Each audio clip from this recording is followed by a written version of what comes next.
அந்தி கிறிஸ்துவை நம்மால் அடையாளம் காண முடியுமா? வேதாகமத்தில் அந்தி கிறிஸ்து எப்பொழுது வருவான் என்று குறிப்பிடப்படவில்லை. ஆனால் கடைசி காலத்தில் அவனின் வருகை மற்றும் பங்கு உலகத்தில் எப்படியெல்லாம் இருக்கும் என்று வேதத்தில் பார்க்கிறோம்.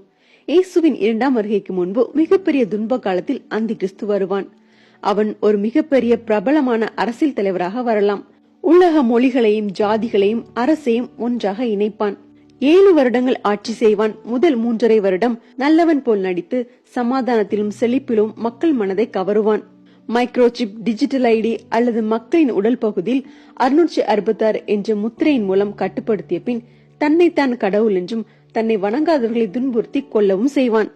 எருசலேமில் யூதர்களின் தேவாலயத்தை மீண்டும் கட்டுவதற்காக ஒப்பந்தம் நடந்து முடிகிறதோ அப்பொழுது எச்சரிக்கையாக இருக்க வேண்டும்.